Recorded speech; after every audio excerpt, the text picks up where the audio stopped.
Over the last 20 years, I have been a television and radio reporter in the Pacific Northwest.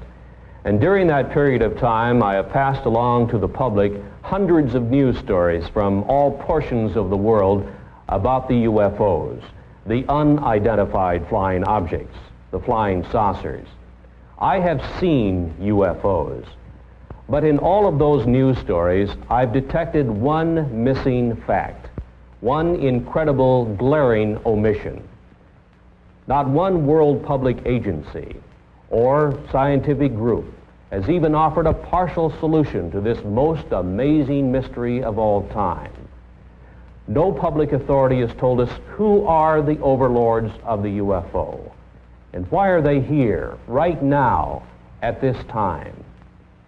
There is no Air Force defending any portion of this planet that can truthfully deny that the following documented incidents did take place and that similar incidents are taking place almost every day somewhere in the world. In the southeastern United States, military aircraft have disappeared, and UFOs have been connected with those disappearances.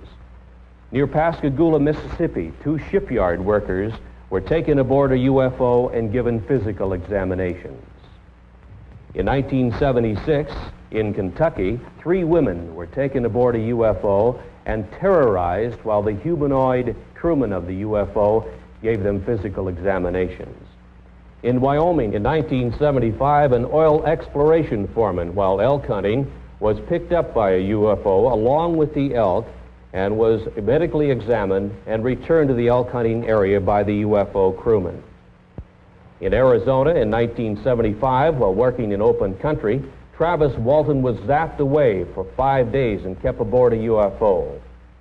A few weeks previously, near Alamogordo, New Mexico, a member of the U.S. military was examined by the humanoid crewman of a UFO.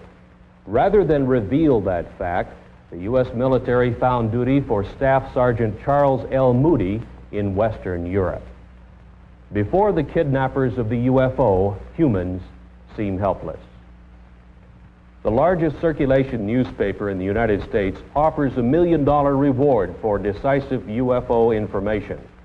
According to UFO contactees, this is what a UFO humanoid crewman looks like.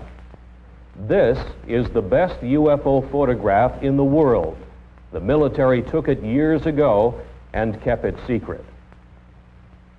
NASA reveals its UFO policy. NASA astronauts have seen UFOs. You'll learn for the first time what the Air Force Academy teaches its cadet officers about the reality of the UFO. You'll learn UFO fact, not science fiction. In a surprise ending, you'll see the answers to this incredible worldwide UFO mystery. The origin of the alien intelligences who are the overlords of the UFO.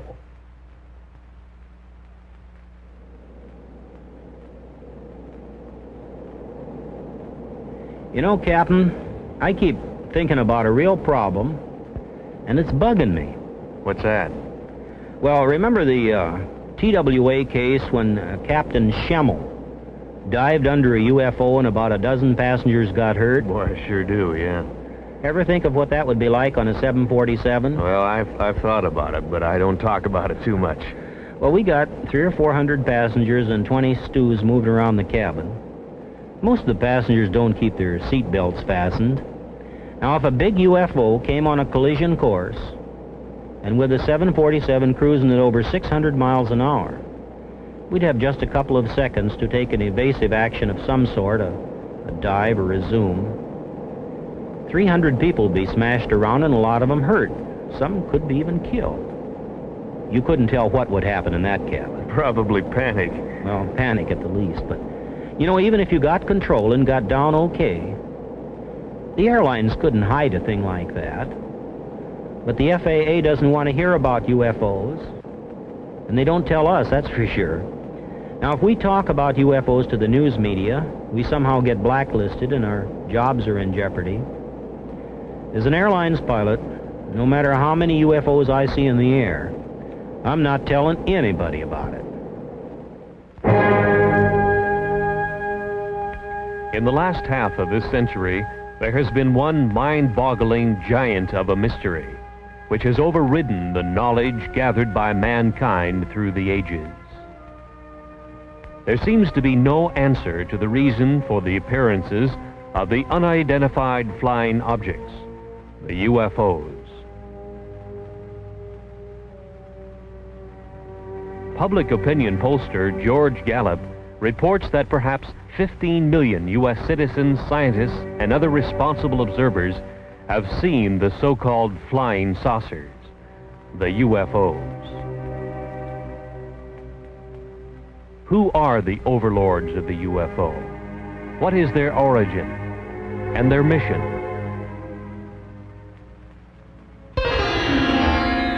On July 31st, 1952, in the Italian Alps north of Milan, engineer Gianpietro Mangusi took these pictures of the landing of a UFO on the rough ice of the Churchen Glacier.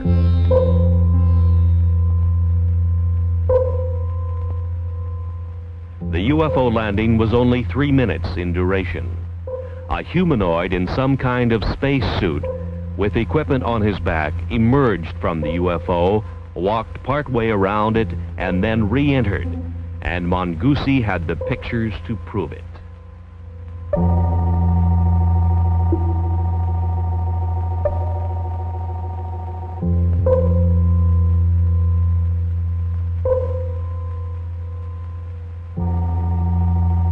Verification of the origin of these photographs was made for the producers of this motion picture by a Swiss researcher and niece of psychiatrist Dr. Carl Gustav Jung, Miss Lou Zinstag.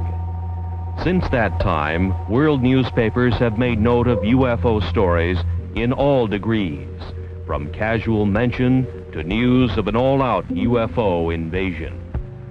The mental health of UFO observers was questioned. From 1951, another photograph of a UFO from Riverside, California, showing the very significant bell-shaped configuration with 3 spheres projecting from its underside. This is the most familiar type of UFO and has been seen and photographed worldwide by UFO researchers. Who are the alien intelligences behind this type of space travel device? Are the UFOs friend or foe?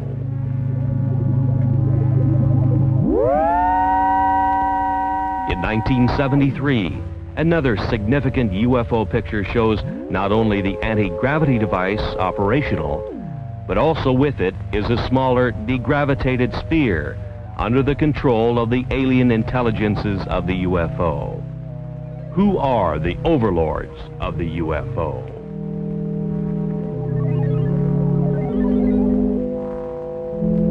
In the Mediterranean, on a Sicilian beach, 2 small UFOs in the act of materialization from another dimension are observed by excited local citizens.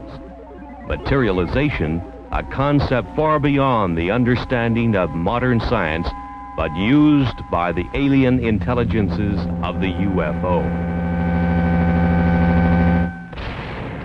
A PhD in biochemistry on the faculty of the University of Oregon in Eugene took this picture of a UFO in the act of materialization from another dimension.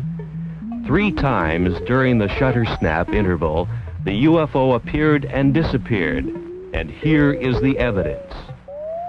The scientist, fearful of the scorn of his fellows, kept his name secret. He had no desire to investigate one of the most incredible events of the science of the coming 21st century, to which he had been witness and to which he had photographic evidence.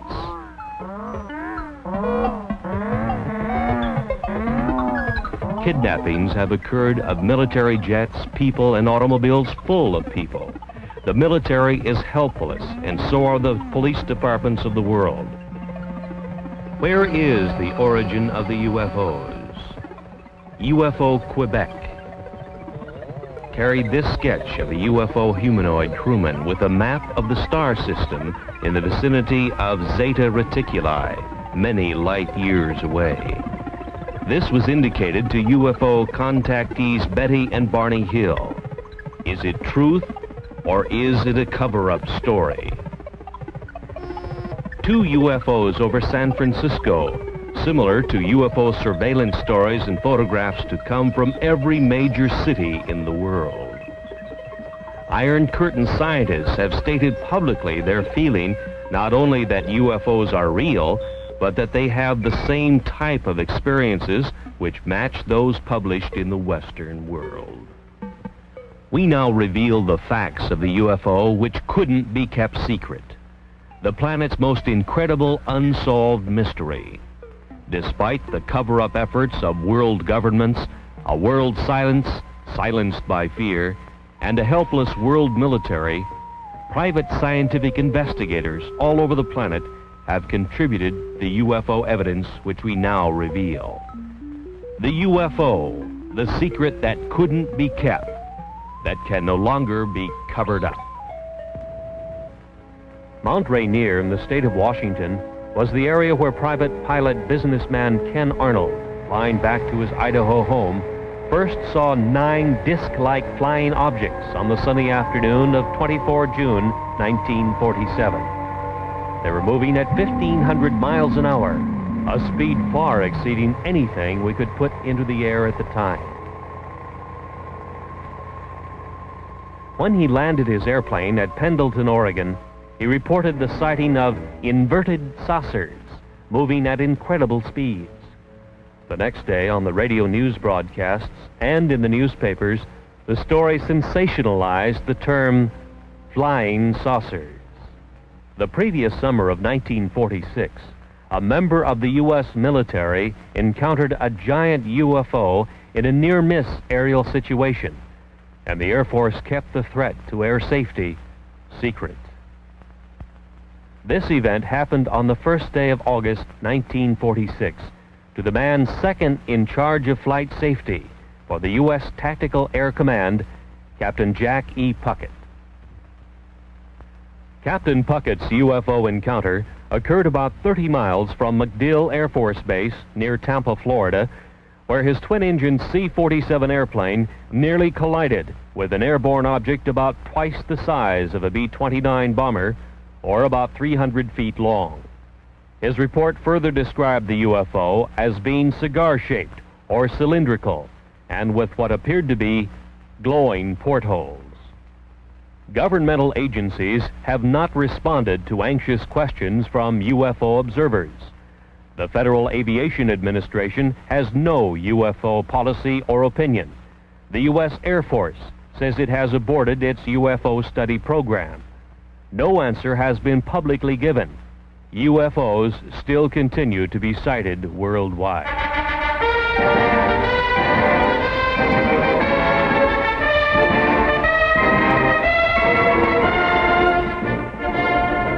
At the U.S. Air Force Academy in Colorado Springs, the cadets in training will become the officers who will police our airspace for the next crucial decades. While in the air, in the most complex airborne machines that our engineering science can design, they will encounter the far more sophisticated UFO, which worldwide research has now shown can disable the most reliable electrical and electronic systems of an airplane. The course of instruction at the U.S. Air Force Academy must contain some reliable information concerning the reality of the UFO. Of all government agencies questioned, the most responsive answer to that question has come from the Department of Physics at the Air Force Academy in a letter from its former director, Colonel Anthony J. Maione, who says in part, "In this text, an expanded section on UFOs and extraterrestrial life is included. The section attempts to provide a hopefully unbiased summary of UFO information and concludes, the best thing to do is to keep an open and skeptical mind and not take an extreme position on any side of the question." To further expand on the background we hope our graduates will have, we invited and had Dr. Stanton Friedman visit with us last April. During his visit, he presented 2 large audience lectures and 2 seminars, essentially in support of his subject, Flying Saucers Are Real. I hope you gather that we do make a continuing and real effort to provide our students with all views of current topics. They are expected to come to their own mature conclusions based upon the broadest foundation of knowledge and information that we can provide. Yours truly, Anthony J. Maione, Colonel, United States Air Force, Professor and Head of the Department of Physics. He tells of the text, Introductory Space Science, and reveals exactly what the cadets at the Academy are being taught about UFOs today.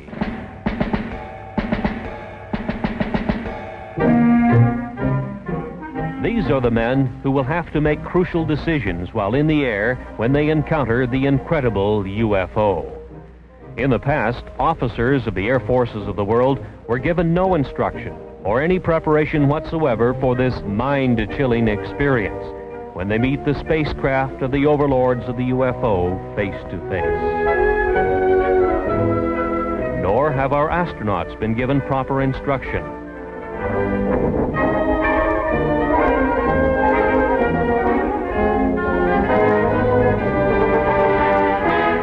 From Introductory Space Science, Volume 2, page 466.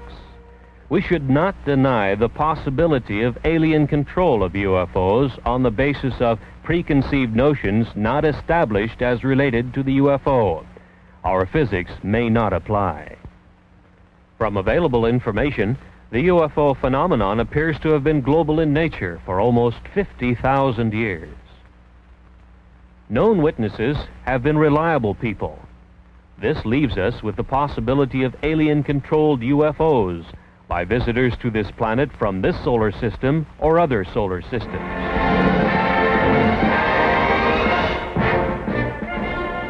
The existence of at least 3 or possibly 4 different groups of aliens, possibly at different stages of development, which implies the existence of intelligent life on the planets in our solar system, or a surprisingly strong interest in Earth by members of other solar systems, the Air Force Academy text admonishes its officers in training to keep an open mind on the baffling subject of unidentified flying objects.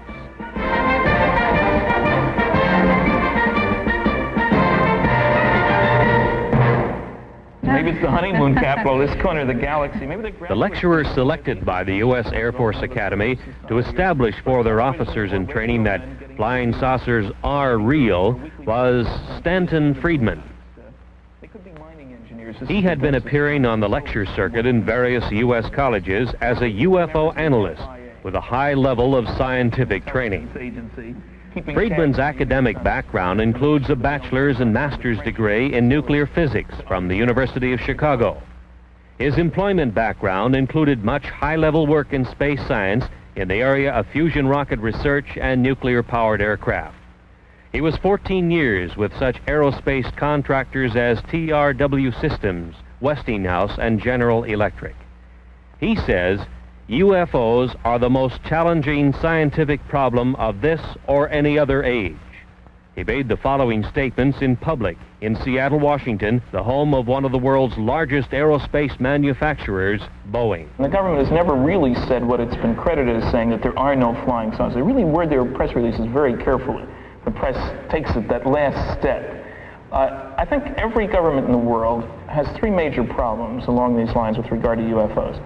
One, they'd like themselves to figure out how it works, because it makes a great weapons delivery system. It makes anything worth flying look pretty naive by comparison. 2, you'd want to make sure that the other guy doesn't figure out how to duplicate their behavior, because then you have a defense problem. If he's got something that flies like these things, we got a problem because we can't handle it. And 3, perhaps most important, a kind of philosophical political problem. As soon as it becomes obvious to the people on the planet and widely accepted that flying saucers are real and from off the Earth, there's going to be a push for a view of man as Earthlings, the people on this planet. Instead of I'm an American or Russian or Chinese, I'm an Earthling. There is no government that wants its citizens to owe their primary allegiance to the planet as opposed to the country. Nobody wants to give up their power. And you know, all these jokes about take me to your leader, that's wishful thinking. What's funny about those is that there is no leader to be taken to. There's nobody who speaks for planet Earth. So there are enormous political problems with anybody saying, yes, there's somebody out there and he's coming here and he doesn't want to talk to me as a representative of the planet. How do we choose who speaks for the planet? I don't know.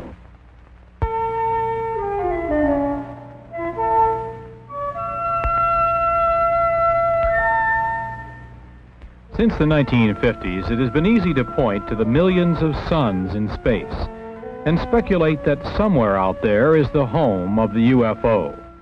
That UFOs are spacecraft from some other Earth, orbiting some other sun, just like ours.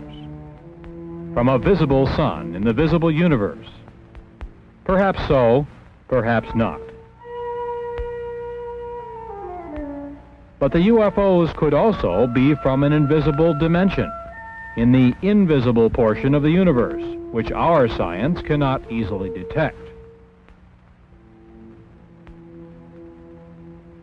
Perhaps one or possibly both of these concepts will one day be the explanation of the origin of the UFO. The Air Force Academy text on space science concedes that 2, 3, or even 4 levels of alien intelligences might be involved.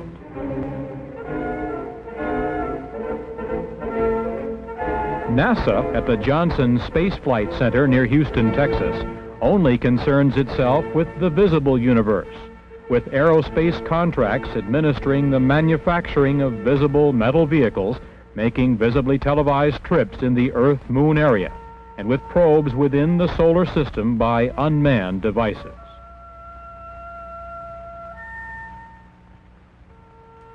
NASA astronauts in their Skylab make a track across the nighttime sky, lit by millions of suns. The activities of the astronauts are minutely planned and carried out, but the framework is that of Earth science as we understand and engineer its applications. There seems little room for productive scientific speculation, perhaps because of the $38 billion NASA space budget, which is highly criticized in many quarters.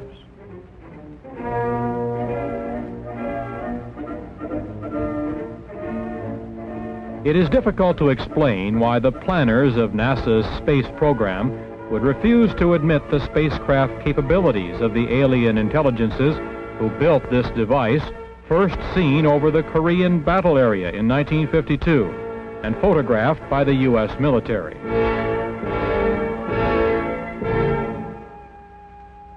This picture was available to NASA.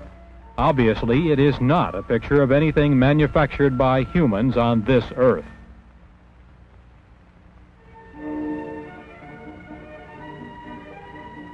It was classified then and now as an unidentified flying object, a UFO.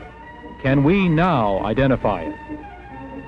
Is this actual photographic evidence that proves that alien intelligences use a spacecraft like this to travel from their dimension to our reality? Is a Watergate-type scientific cover-up involved? Let's now examine that possibility.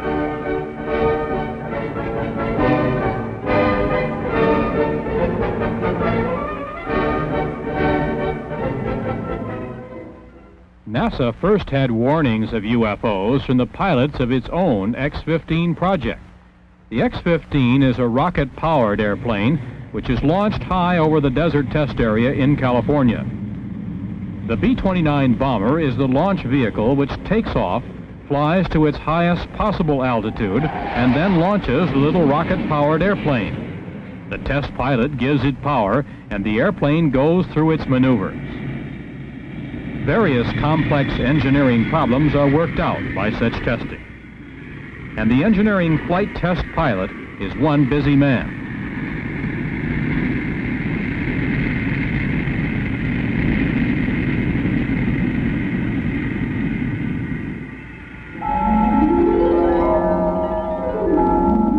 But on May 30th, 1962, test pilot Joe Walton photographed 5 disc-like objects from the X-15 rocket test airplane. The UFOs were very similar to the disc-like objects seen over Mount Rainier 15 years earlier by Ken Arnold. NASA made no public mention of what the discs were, their origin, or any scientific speculation whatsoever about this observance of their X-15 project by intelligences of the UFO.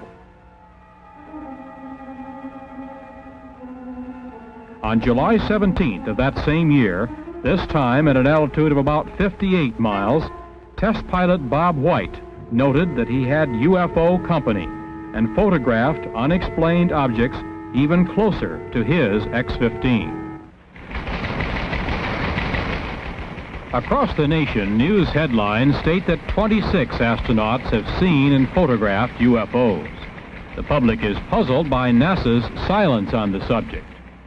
The producers of this motion picture were answered on 2 occasions by high public affairs administrators of NASA, who stated, "It's not in our charter to investigate the UFO."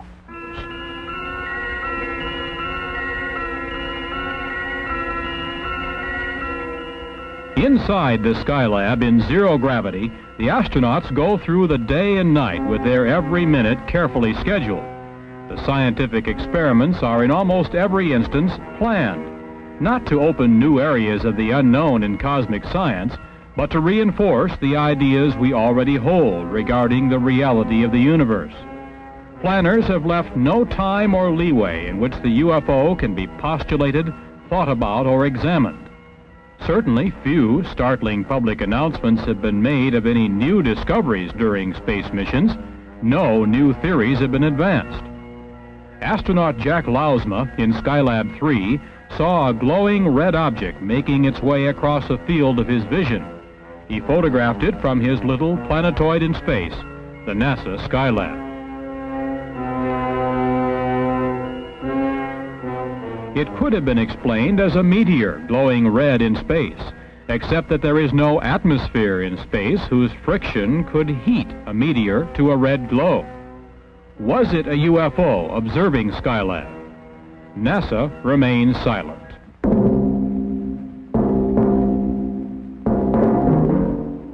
Complex instrument packages such as Explorer 10 vanish in space.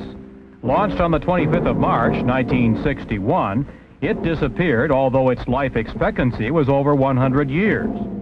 Perhaps some alien intelligence is examining this complex NASA space device. NORAD cannot find it, and it is not transmitting. It just disappeared.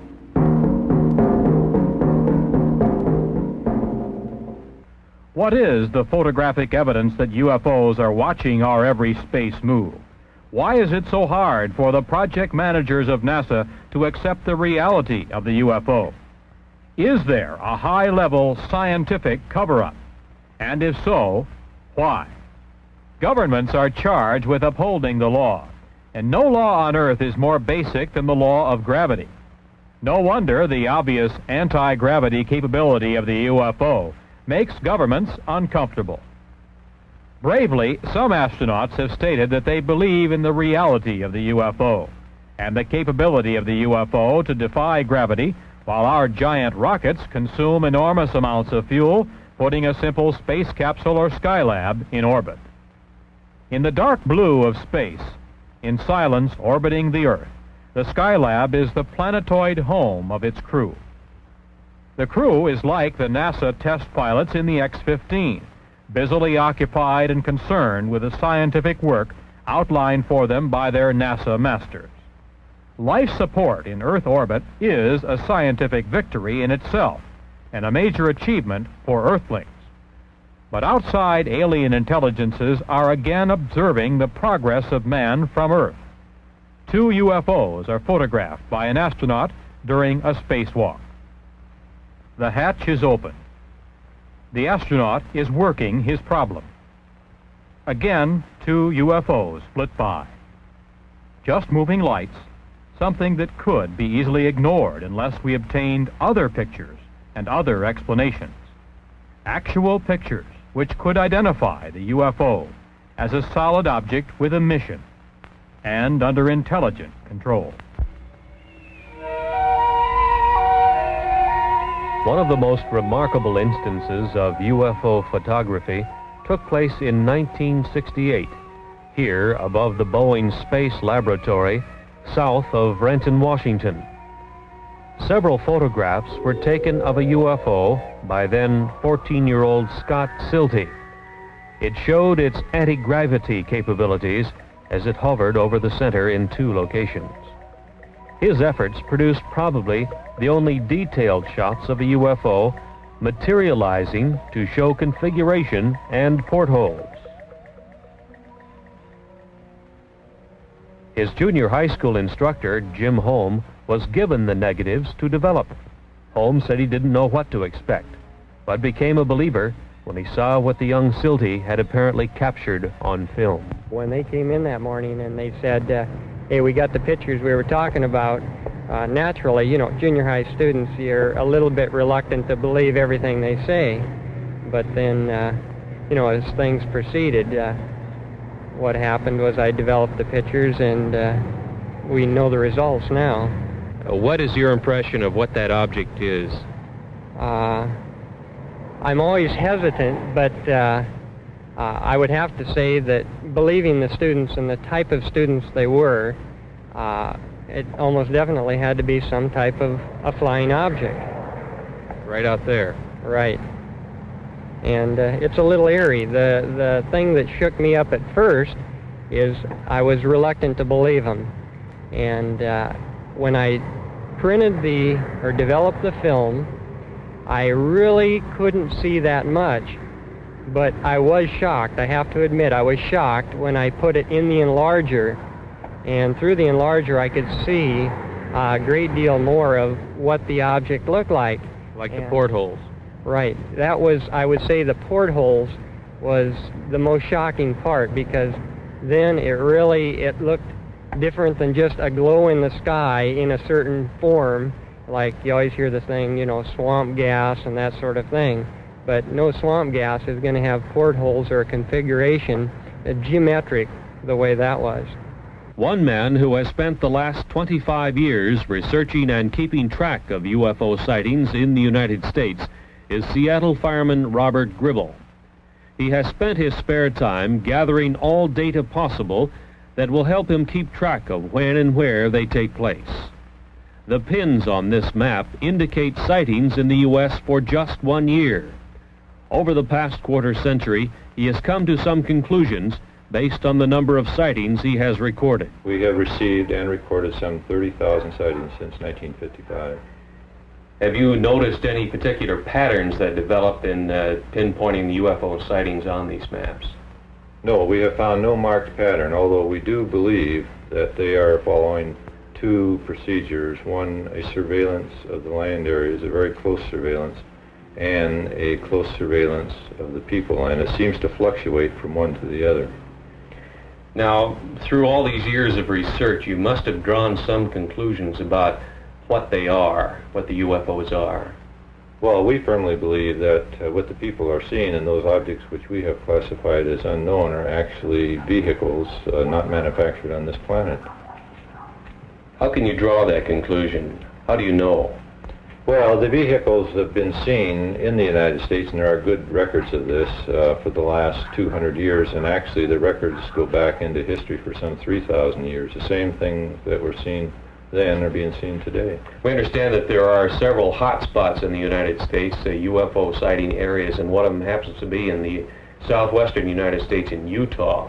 There have been a tremendous amount of sightings in the southwest over the years, with a very large concentration in the Utah area.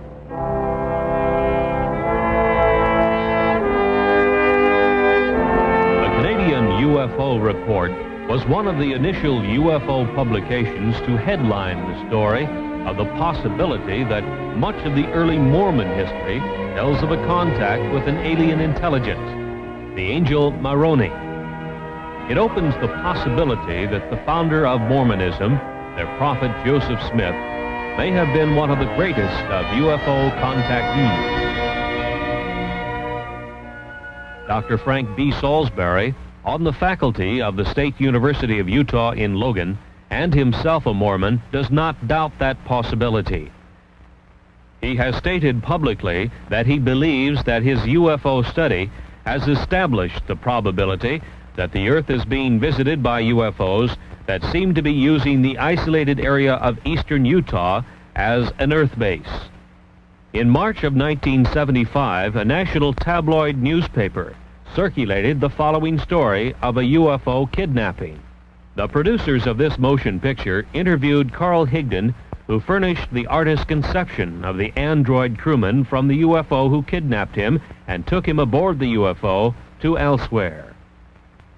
Higdon was given a physical examination in a tower by a huge TV-like eye, rejected, and was returned to the elk hunting area in Wyoming, where he was picked up. While on his 8-hour UFO trip, he encountered a teenage boy, 2 young girls, and a man in his 60s, also guests of the UFO intelligences. Upon his return, he suffered radiation symptoms with itching skin and burning eyes. Area Sheriff Ogburn and his deputy Ed Tierney investigated the incident.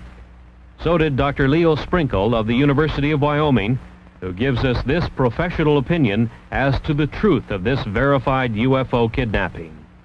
To whom it may concern, my impression of Carl Higdon is that he's a man of integrity with average education, but a keen sense of curiosity about the world around him. He's an outdoors man and seems to have developed good skills of estimating size and distance. Although the sighting of a single UFO witness often is difficult to evaluate, the indirect evidence supports the tentative conclusion that Carl Higdon is reporting sincerely the events that he experienced. Hopefully, further statements from other persons can be obtained to support the basic statement. Respectfully submitted by R. Leo Sprinkle, Ph.D., the University of Wyoming in Laramie.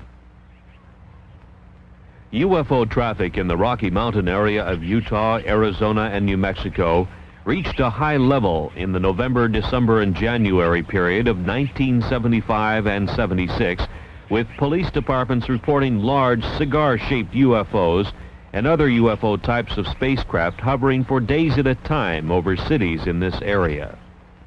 5 witnesses working in the open country around Snowflake and Holbrook in northeast Arizona had the most incredible personal UFO experience story to tell and passed lie detector tests in their telling of it before police and psychiatrist witnesses.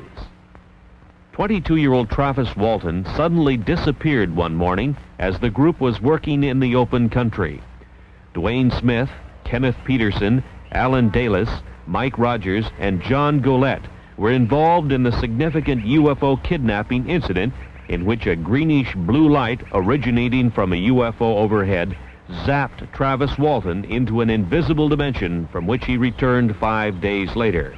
His brother tells of the incident. He spent 5 days on a UFO, he thinks. Now, there is some small time loss in there. But for all intent and purposes, he spent 5 days on there. He did come in contact with some beings that are human-like, but they weren't humans.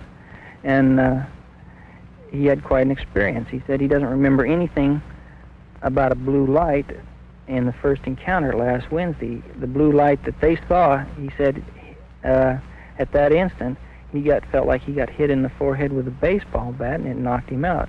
And he woke up, he was aboard one of the craft.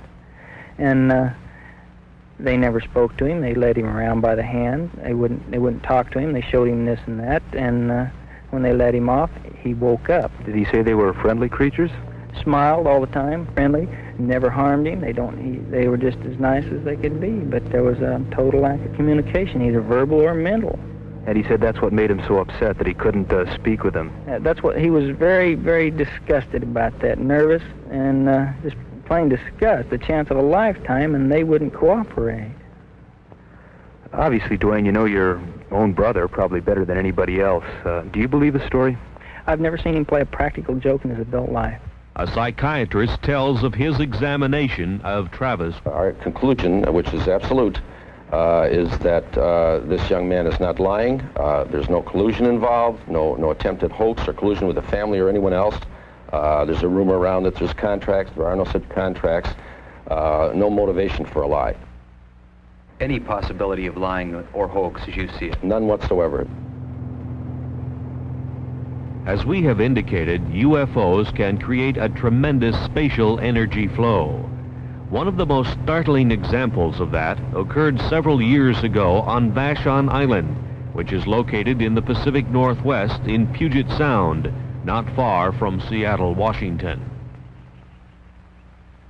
It was near the tiny town of Vashon that several UFO sightings had taken place in the late 1960s.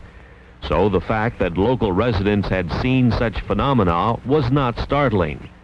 But the fact surrounding one of the incidents was unusual, to say the least. So it was out in that area? Yeah. On the night of the 19th of February, 1968, Detective Lieutenant Terry Ullman was dispatched to an old gravel pit area west of town. Some young people had seen a UFO, and the King County Sheriff's Office was sent to investigate. The temperature was 50 degrees. Ullman tells of what he saw. Well, there was a lot of ice. It really had no reason to actually be there. It wasn't that cold out.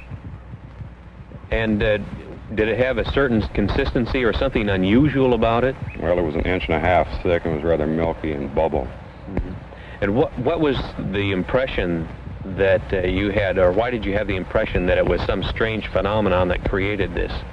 Well, I can't be sure about that, except it was entirely too warm out to have ice like that.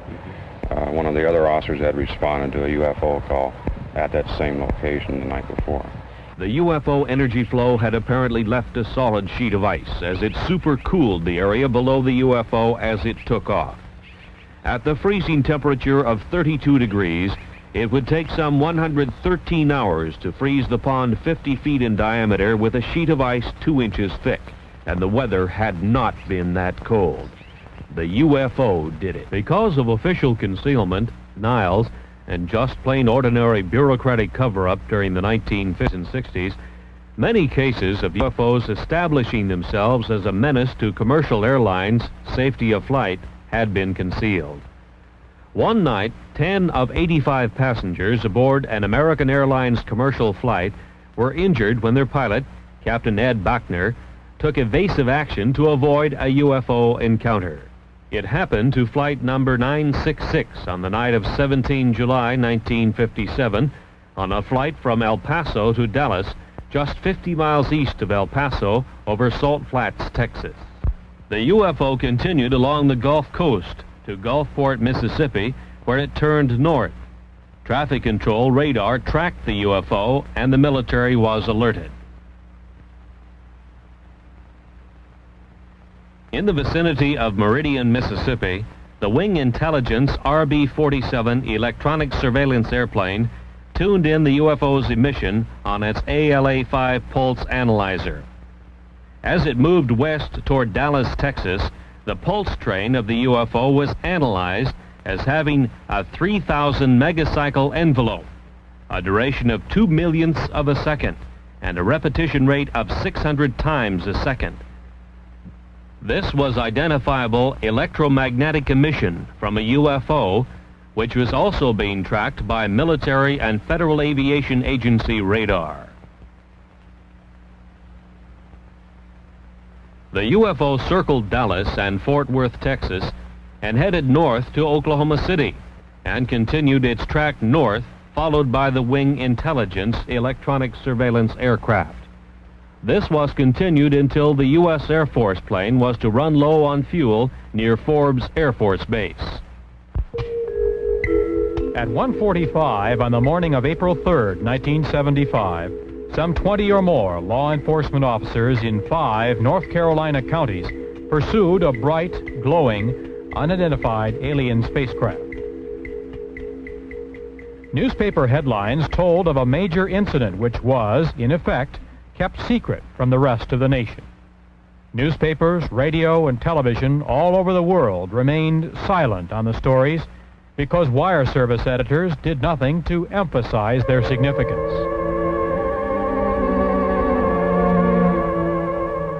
From police descriptions, the artist has been able to draw the lighted, V-shaped UFO which appeared.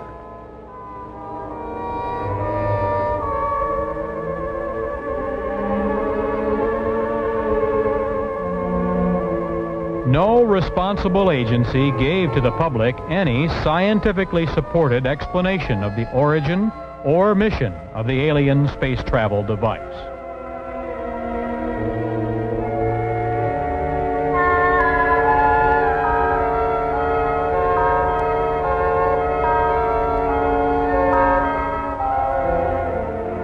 The story was much the same 2.5 years earlier in Pascagoula, Mississippi.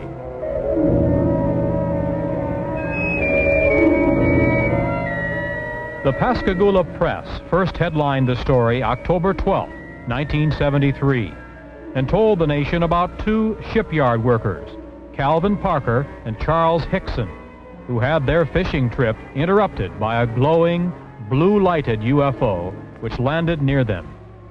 Two humanoids took them aboard for a physical examination, placing them under a large TV-like eye.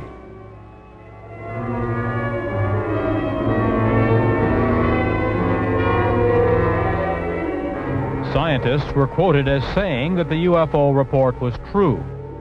NASA was supposed to probe, but didn't. Federal agencies were asked to investigate, but didn't.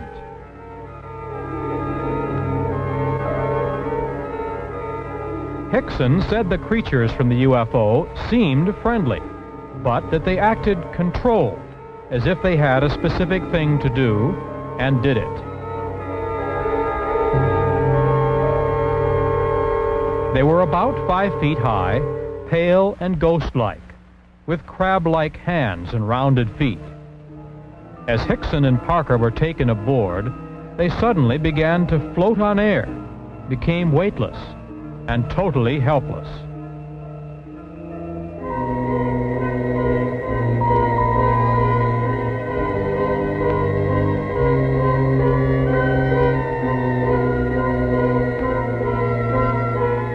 In the Gulf South, from Louisiana to Florida, hundreds of reports to police and sightings by police officers told of UFO activity that same night. No government agency concerned itself with this UFO kidnapping publicly. Luckily, Hickson and Parker were returned. But what of the kidnapped victims of the UFO intelligences who are not returned? Are the UFOs friend or foe? Or are they conducting a project in which humans become nothing more than guinea pigs? This is serious speculation. Kidnapped victims seem to end up on a missing persons list, and no agency on Earth can locate them. The alien intelligences of the UFO are from somewhere, either in our dimension or from another dimension, which is difficult for anyone to detect.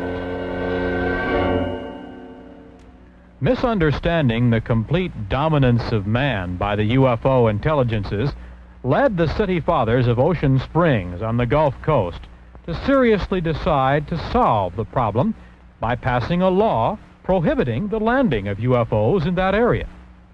Alderman William F. Dale, Jr. thought the local police should be able to handle it. It almost became a law, but the mayor of Ocean Springs, Tom Stennis, broke the tie vote. He said, "Let's make them welcome." As yet, no world governmental agency has demonstrated the power either to make UFOs welcome or to combat their landings and possible kidnappings. It's obvious that humans are helpless.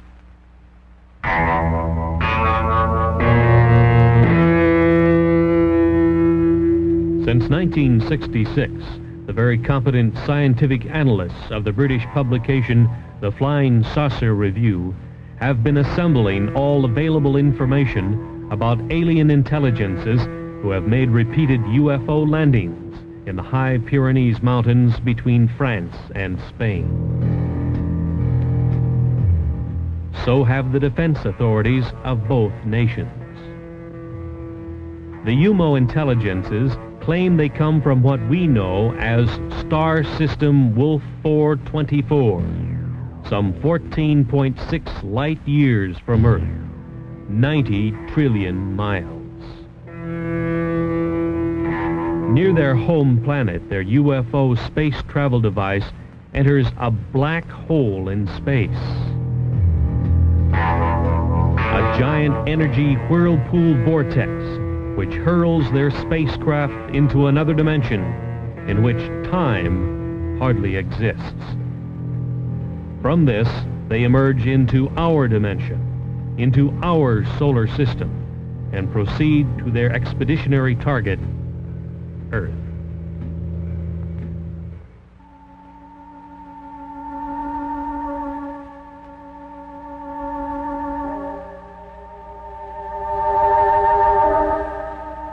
Later, the UFOs were to tell the European investigators that the universe was at least a 10-dimension unity. Perhaps even more, they were not certain. But they knew of and used at least 10 dimensions of reality. Each reality was separate from each of the others. Each of the 10 realities had its own rules of energy manipulation. Even though there were 10 dimensions which were open to space travel, reckless energy misuse in one dimension can disturb the cosmic unity of another dimension and its inhabitants. Telepathy is used to receive knowledge during space travel.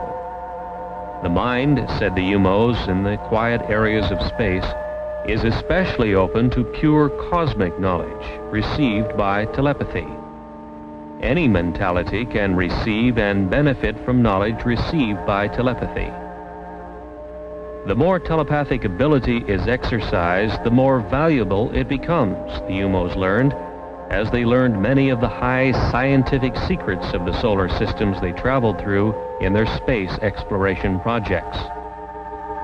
Target Earth was to be another of their cosmic projects. The UFOs first learned of the planet Earth, with inhabitants of some intelligence, in the Earth year 1950. They landed and left 8 of their males and females in the area which had high mountains between France and Spain. Since that time, they have studied the new planet and the method of mental understanding used by its inhabitants. They found Earth science could not account for cosmic beings like themselves. They have carefully made themselves known to certain people of France and Spain, about 30 in all. They have tried to understand the limitations which exist in the mind of man. They find human knowledge inadequate and much inferior to the cosmic understanding, which permits space voyages between the UFO position in the universe and the Earth.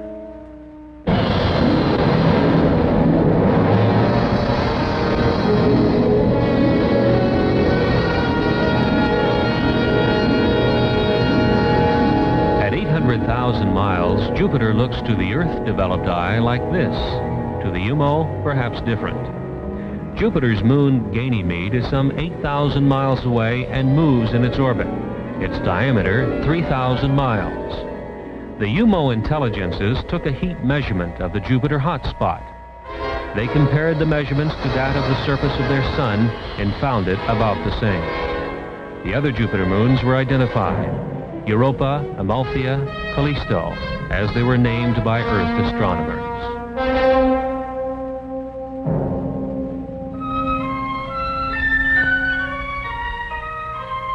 The spacecraft continued to the next solar system checkpoint, also at the same time slowing its rate of travel.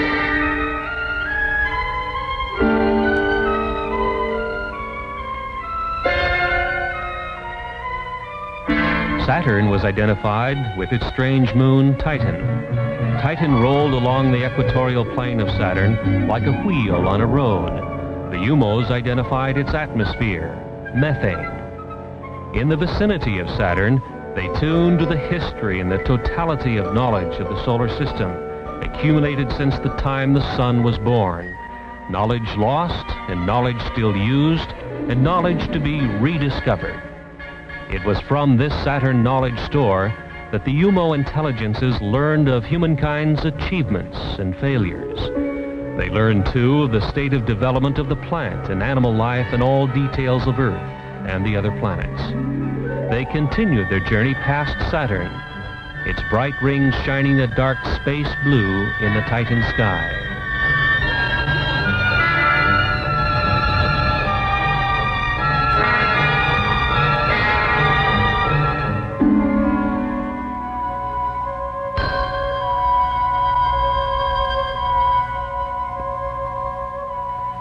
the cosmic voyage continued to Mars. A close look at Mars revealed snow at the base of its mountains of Mitchell. On Mars, with its thin atmosphere and low water vapor content, the snow behaves differently than on mountain peaks on Earth.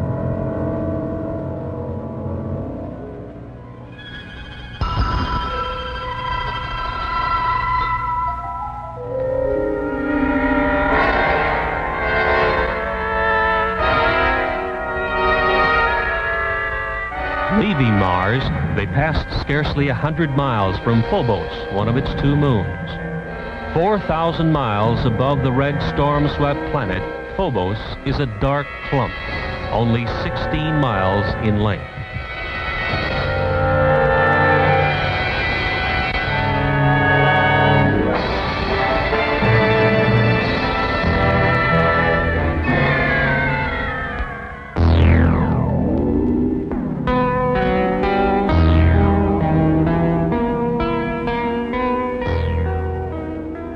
The final checkpoint of the cosmic voyage brought a strange and beautiful sight. Their project destination, Earth, was eclipsing its own sun, and they passed over the Earth's moon just beneath. They had come nearly 90 trillion miles, 14.6 light years. Elapsed Earth time, just about 7 months.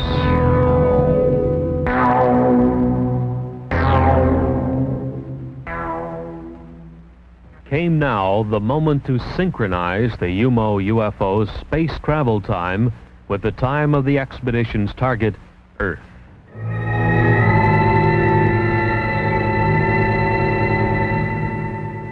By telepathic means, the UMO alien intelligences claim to have notified some 20 selected Earth people of various responsible backgrounds to expect the UFO. These people lived in Spain.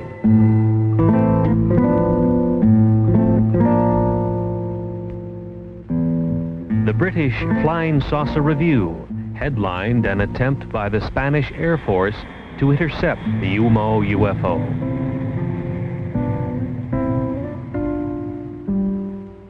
An Andorra radio station employee also noticed the UFO as it neared its destination in the Pyrenees Mountains between France and Spain. The UMO spacecraft, after its cosmic voyage, became visible over the Pyrenees Mountains, and the IH superimposed marking, unlike any alphabetical symbol on Earth, was photographed. The first pictures taken were from the ground near the outskirts of Madrid on February 6th, 1966, and again on the 10th of June, 1967. They are known as the San Jose de Valderas photographs, which were published nationally in Spain after thorough investigation by the national magazine Horizonte.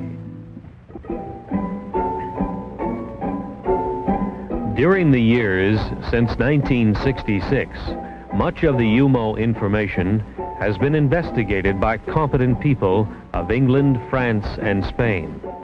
And to this date, such evidence as these UFO photographs appears to be factual. Dr. Claude Poer, Director of Scientific Programs in the French Center for Spatial Studies, stated publicly that a 2-year investigation resulted in staggering confirmation of statements made by the non-earthly intelligences. The French Minister of Defense, Jean-Claude Boré, in a nationwide radio broadcast, confirmed that the national police in France had a great number of statements on file from reliable witnesses who had reported over the last few years UFO appearances. He said he believed the reports tell of scientifically interesting events and that the top scientists of France were making a continuing study of reported UFO sightings.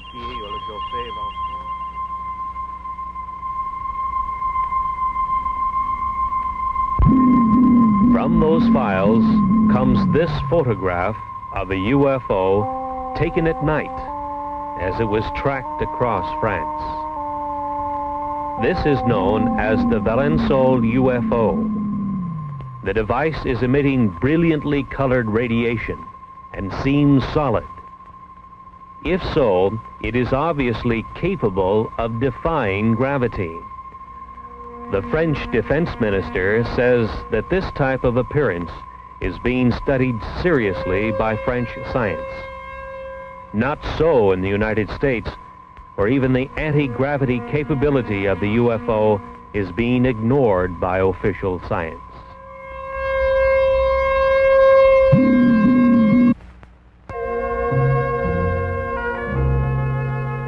As they said in Spain, the alien intelligences of the UFO may originate from a planet called UMO, 16 light years from Earth, and they may not have.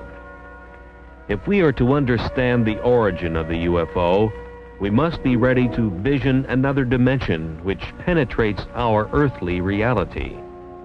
It is a higher energy dimension from which the UFO can materialize to our vision, our cameras, and our scientific instrumentation. It is back into this higher energy dimension that the UFO returns to report to those who sent it out. The crew of the UFO is an especially designed robot humanoid which was produced to do its job in both dimensions. Target Earth is a long-time intelligence and sample gathering project of the aliens of the UFO. The incredible energy manipulation which enables UFOs to move between dimensions seems to occur underwater.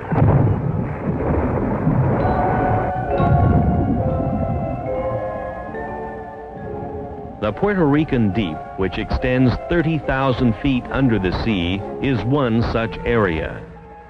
Seawater covers 2/3 of the surface of the Earth, and in that water lives one of the Earth's most intelligent and environmentally adjusted creatures, the dolphin. The dolphin's brain is substantially more complex and in some ways superior to the brain of man. The dolphin's telepathic ability is highly developed, and with it he excels at communication with other dolphins.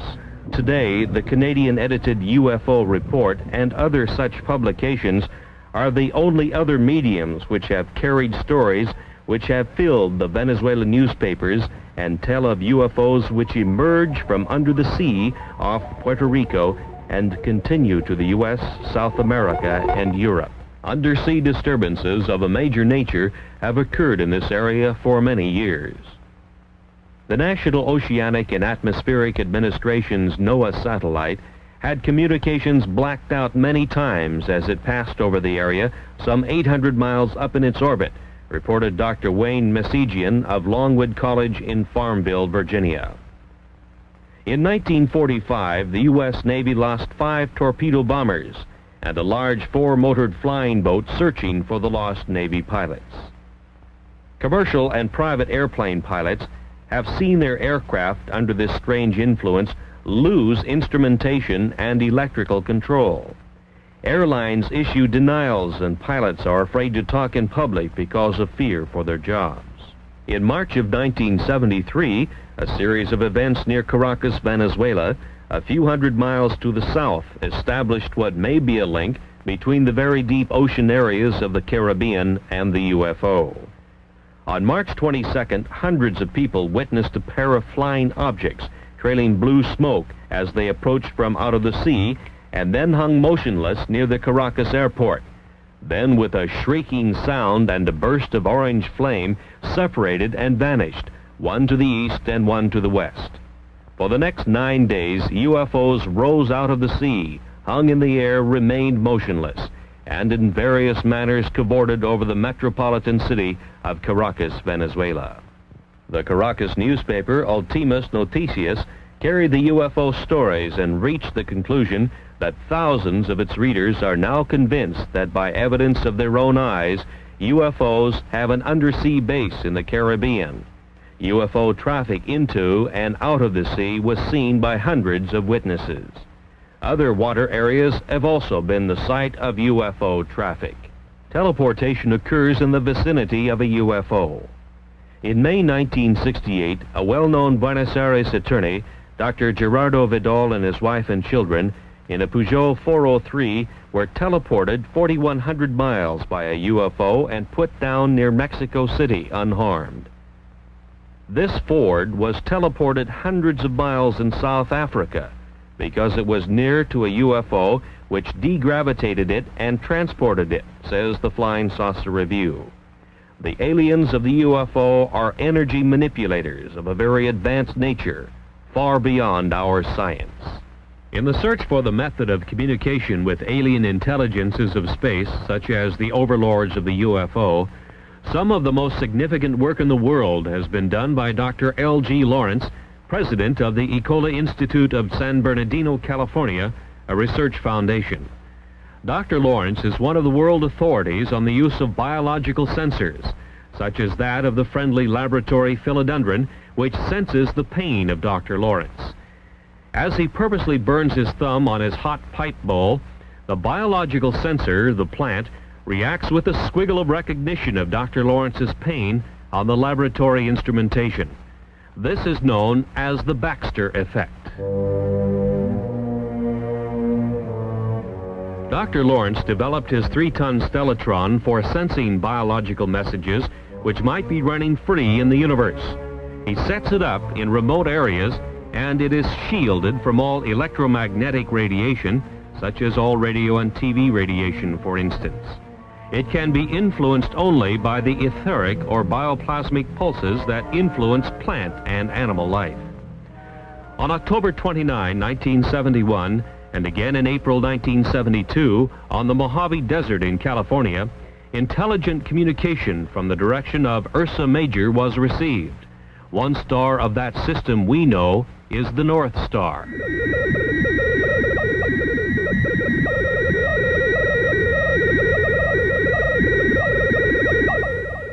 The intelligent character of the overall pulse train is implied by the discrete spacing patterns and the repetition of recognizable patterns.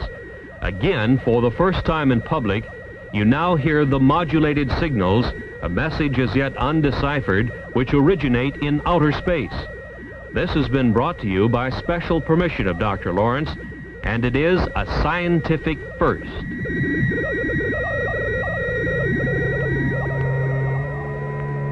Dr. Lawrence reminds us that radio telescopes, such as this giant multi-million-dollar installation in Puerto Rico, have had no results whatsoever in either sending or receiving messages in space. Radio telescopes seem useless in receiving cosmic messages, probably because they are looking and listening to the wrong possible sources. He recommends biological sensors instead. His low-cost equipment has resulted in a tape recording of interstellar communication, and it is on file with the Smithsonian Institution in Washington, D.C. There is perhaps no more convincing witness to the UFO than the world-famous Israeli psychic Uri Geller, whose mind-boggling extrasensory powers have baffled millions of people all over the world. Geller believes that his powers are not unique to him, but are instead proof that energies exist in many different ways than those now known to science. Later, we will see Geller demonstrate his bioenergy powers before a live audience. Geller leaves little doubt about his feelings on the subject of UFOs. Let me tell you, I've never seen an extraterrestrial being in my life. I wish I will, and I know I will one day. You know, so maybe they're even around us and we don't even know. Maybe they look like people. But I have seen UFOs. But other people, I'm sure if I'll ask who saw UFO here, some of you will raise your hands up because they exist. I shot pictures. As a matter of fact, I had a fight with my publisher because I wanted to publish the picture of the UFOs that I took in the book, and he said no because it cannot be, it will be against your credibility. And I did it in the end because I'm not going to back away from the truth. I once seen... 1 minute. I once drove in the Sinai Desert. Do we have another minute? Yeah, go ahead. I once drove in the Sinai Desert, and believe me, with a high colonel and his driver, me and a doctor. And suddenly, in mid-air, in Sinai Desert, it's clear, it was 5 o'clock in the afternoon, we saw this huge object that looked like a cigar shape hanging in mid-air. And let me tell you, it was as big as 3 New York blocks, and it was dark. It didn't look like a flying saucer. It looked like a cigar shape. And I was shocked. And immediately, I get goosebumps when I talk about it. I told the driver, please, look and the colonel. And you know what? They didn't see it. And they said, what are you looking at? I said, my God, can't you see that thing in the sky? They couldn't see it. So I think sometimes, what is really going on? Is it really implanted in my mind? Is it really not out there or is it there and only the people who believe in it can see it? I don't know. There are questions that I can't answer myself. Some call him a magician. Others call him a sorcerer. Some even call him a messiah. But whatever they call him, the world has never seen anyone quite like Uri Geller. So when Geller recently toured the United States, it was no wonder the crowds turned out to greet him, to witness his powers, and to line up for autographs on the cover of his new book. They stood in line because they had just witnessed an extraordinary sight. Hundreds brought with them broken watches and clocks, many of which hadn't run for years.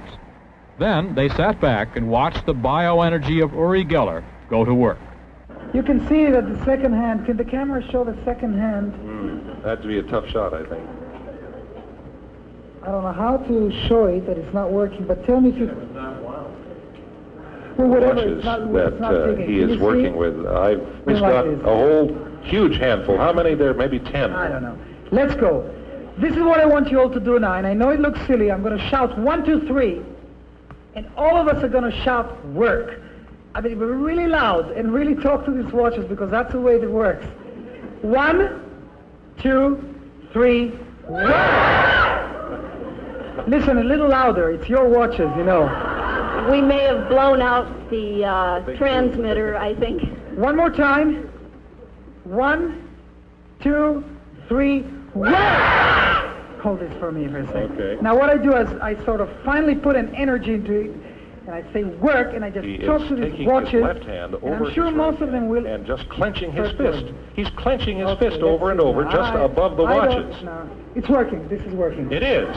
Okay, here is a watch that's working. Another one is working. Hand them to me, and I'll try and identify the watch. Working. It's a very ornate. This is also working. Jewelry bracelet watch is working. The second hand is sweeping along on this. Working. It's working. Here's another one. Working. This is a Timex. Here's a Seiko watch. Goodbye. Now wait a minute. Then, while hundreds watched and thousands more listened on radio station KVI, the city of Seattle witnessed the power of biological energy in an even more convincing form. This is what I want you to do. I'm holding these keys in my hand very, very gently. And what I want you to do, Ken, is put your hands on these keys, cover them, and cover these ones.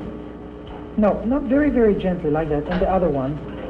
Now, this is what I do. The little boy that's helping Uri had his hands covering the keys that are in the palms of Uri's hands. And by the way, these keys are not mine. And I'm concentrating now, and I want something to happen.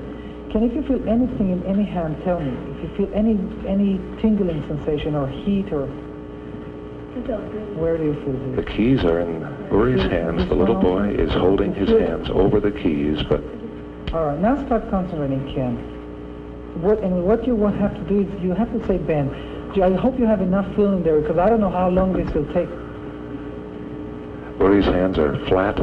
His thumbs are up in the air where everybody can see them. I think something is happening here. And he thinks something is happening. He has now discarded the keys in his left hand. The boy still is covering the keys in Uri's right hand. Uri, incidentally, is left-handed. Okay, now lift your hand, Ken. Lift your hand. Do you see any keys bending? I see one. Oh, yes, this is bending. One key is Wait a minute, bending. I have to show this to the TV. Yeah, this key is going. Wait a minute. Yes, definitely. It's a big, thick brass Schlag or Schlager type of key. I don't know what this just key like is the one he for. bent last night But for us. You see what I'm doing is I'm stroking it very, very gently, and yeah, it's curling up more. I don't know You see how that, well Ken? you can see it. It's really happening, It's bending even more. Yeah, this will curl up a little more here. You see, I'm putting an energy into it. Can you see this on the... It's incredible. There's absolutely no heat. Ken, touch the key, and you'll see the touch it under, or under where it's bending. Do you feel any heat? There's absolutely no, you do feel it, but there's really no heat. It's, you touch it, I mean, you can see there's really heat around. No, it's just the body warmth, and it's continuing to bend. Just want to show it to the camera. Can you see that? Oh, look, there goes another one. The key that he has bent is fastened to a key cluster, and another key is beginning to bend on the cluster fastened below it. This is going also now. But let me just show it to everybody because the TV camera saw. To back up the biological energy demonstration, Geller called on others in the audience to check for keys which may also have responded to the presence of Geller's energy. The Seattle Post-Intelligencer told the story of hundreds of radio listeners whose keys mysteriously began bending right in their pockets. In the audience, there were others who found themselves a terminal for the newly demonstrated source of power. Keys in the audience belonging to people here were bending. And we've seen keys, a couple of women have shown him, which are beginning to bend. Here's a lady who is gray-haired, and she's just handed him a key. That is bent. And it is beginning to bend, very slightly, but noticeably. It's unreal, because you know what's unbelievable here? That usually the kids that are coming to me, that their keys bend, and usually it happens to children. Why? Because children are more open-minded to this. I mean, look, look at these keys, they're totally bent. Would you say that it's necessary for a person to believe they can bend before they will bend? You see, a child believes that he can bend a key because he's totally innocent to it. He totally believes that his key can bend, and it does. And it starts, and look, I mean, these keys are, I mean, you can't use these keys anymore. The scene is in the southeastern United States, and the photographer, Todd Anthony, is out to take his first trial pictures with his new 8mm motion picture camera. He goes to his local airport to photograph the action of a commercial airliner making its landing. The airplane makes its approach, and following it comes the big surprise, a UFO. The UFO, exhibiting anti-gravity capabilities, follows the airliner right down to the surface of the Earth to its landing. The UFO is a bell-shaped type, which has been seen and photographed all over the world since the 1950s.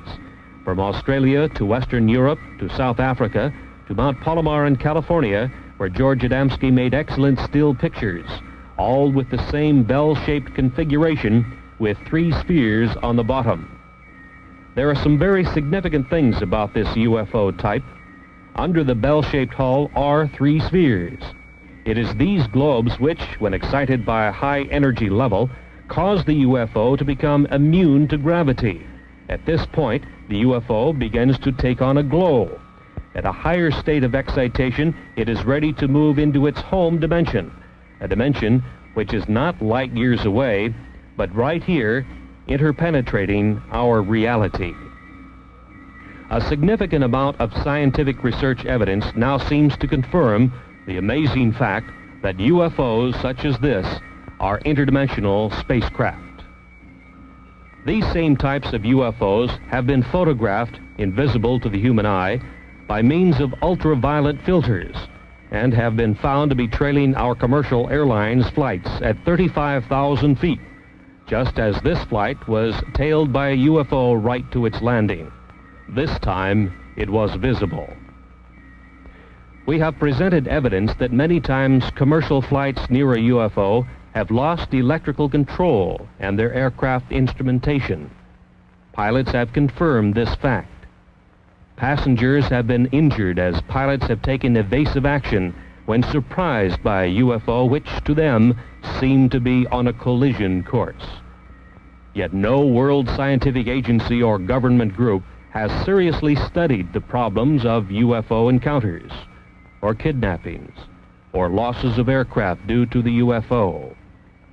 Is the UFO mystery truly a scientific Watergate, an incredible and dangerous cover-up? Understanding of the UFO may be beyond our science and political system, but it is not beyond the human mind. The alien intelligences of the UFO and the human earthlings are all common inhabitants of the cosmic energy intelligence continuum. Dr. Lawrence at Ecola Institute showed us with his stellatron that the alien intelligences of the UFO might be in cosmic communication by use of a high-level energy which we know as etheric, bioplasmic, orgone, or nearly 100 similar names. But it is unrecognized in our science and in our civilization, which runs and communicates on the energies of the electromagnetic spectrum. Uri Geller mentally directs his biological energy and that of other people, and they bend mental keys. In the vicinity of UFOs, aircraft lose electrical control and instrumentation, and without doubt their structural integrity is also affected by this energy which bends keys. Other more incredible things are happening. During a single year, for instance, nearly 10,000 head of farmers' livestock have been mutilated in an area from Texas to eastern Oregon and Washington. Police and agricultural scientists alike are helpless. No flying predator exists which mutilates an animal's tender parts or swallows it up completely, leaving behind a bare skeleton. UFOs can be blamed, says the University of Wyoming student newspaper. There is now striking evidence that the cause is not a configurated UFO spacecraft, but what is mistaken for a UFO is something just as new to science. Invisible flying predators, which can be photographed with the aid of an ultraviolet filter 18A and Ectacolor film. This was first accomplished by Trevor James Constable, a UFO researcher for a quarter of a century. Constable, in Southern California, builds equipment which gathers orgone energy, or etheric or biological energy. Years ago, he noted that his energy-gathering devices attracted invisible critters. He also photographed them at 35,000 feet through an ultraviolet filter near a commercial jet. They were invisible to the pilot. This is an artist's drawing by Don Dixon of one of the frames of the research camera's film showing the invisible flying critter. Apparently, the predator sought by farmers and county sheriffs nationwide is the animal killer. The invisible flying predator. There seems no other explanation of what has happened to the thousands of mutilated animals. Once again, a new scientific door is opened, and through it we see invisible animals which can fly by degravitating themselves and which seem to live off the biological energy of other land-bound animals. They may or may not have any connection with the spacecraft UFOs, but it seems they have been mistaken for configurated UFOs with their humanoid crewmen, bound on their separate mission of the study of the Earth's inhabitants by means of kidnappings and sample gathering of Earthman's devices.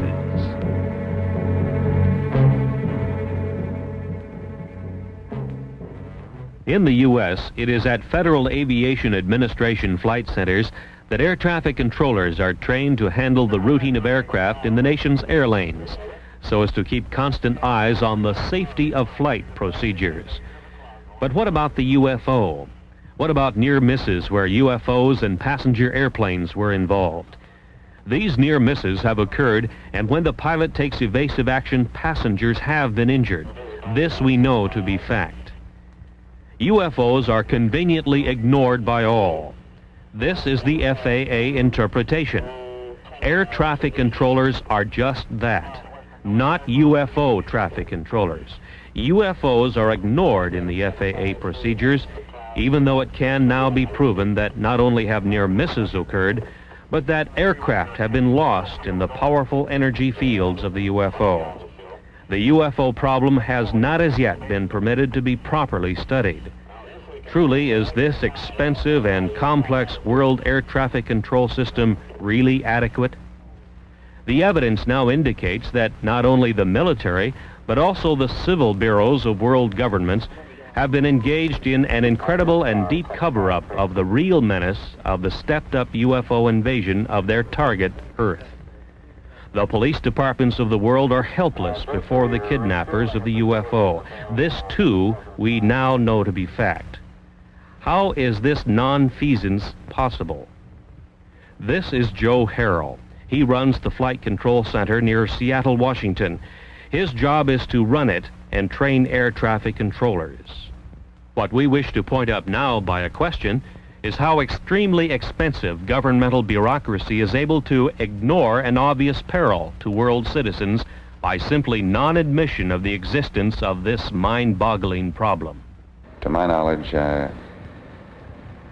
UFOs are not included in any of the training programs. We would, of course, provide instructions to our supervisors on how to handle reports of UFOs, but it is not included in the training of a controller.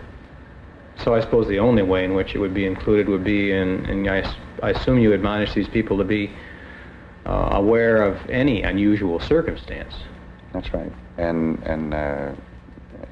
make the pilots aware of what they're aware of, and to this extent it would be included. But as for specific procedures, no.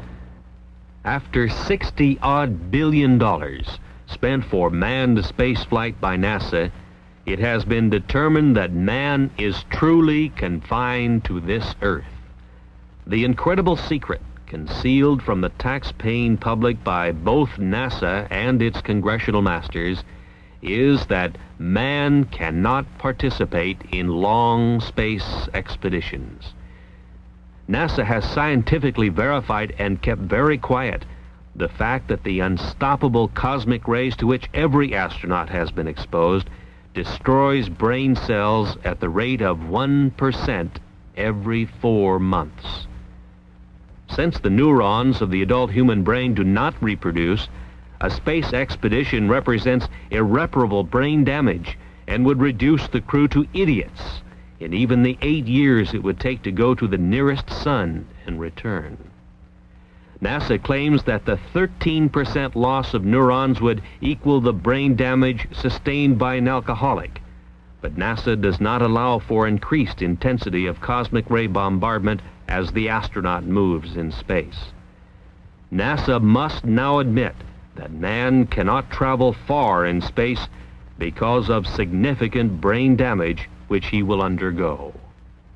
The main building of a graduate university of advanced study in Switzerland near Basel is Das Goetheanum, acclaimed by architectural students and professional architects as being a space shape of striking originality. Das Goetheanum was founded in the early 1900s by Dr. Rudolf Steiner, whose philosophy of science deals with the influence of alien cosmic intelligences on the human mind. Dr. Steiner was a highly trained scientist and clairvoyant who could see to a higher etheric energy dimension. He could see a view of cosmic reality which is denied to normal human vision. In some 6,000 lectures attended by the best minds of Europe, he made his observations known to those who would profit from this higher knowledge. This information is now available. Knowledge, the key to the secrets of the universe. Man's pursuit of the mystery surrounding the UFO and the Etherians continues. And although many books have been written about the subject, the best available information is speculation. So what we have offered you is the best available speculation. 2 questions. First, who are the Etherians? Notwithstanding their similarity to man, the Etherians' body is different from man's. They live in their own dimension, so we see only their servants, the humanoids. The Etherian overlords of the UFO have thinking minds, feelings, and emotions like we do. They have a strong sense of will and a strong sense of purpose. And they live in their own dimension, so they can't set foot in our material world, according to Dr. Steiner. Next, why are they here? Why are they interested in Earth humans? Maybe we are doing something here on Earth that is disturbing their world, their dimension. Maybe we are doing something here on Earth that is upsetting the balance of the universe. UFOs have been seen for centuries. Is this recent stepped-up activity over the last 30 years due to some recent disturbances within our dimension? Maybe we have sent giant shock waves throughout the universe, and the Etherians are here on Earth, trying to find out what they can do about this intrusion. One thing could well be the high harmonics of the sonic boom of the supersonic bomber, such as the B-1. An interdimensional space quake could have sent shock waves into their dimension. And of course, atomic devices could be another element that is disturbing beings in other dimensions. But the Etherians seem to be sampling our dimension by human kidnappings and the taking of animals and the taking of sophisticated electronic devices made by our Earthman scientists. The Etherians seem to want to know what we are doing, and we had better know too. Think about what we are doing to ourselves, because it could have a profound effect on beings in other dimensions. And this whole question about UFOs could be a much larger question than devices simply flying around in our airspace. We will meet the Etherians, the overlords of the UFO, when we are worthy.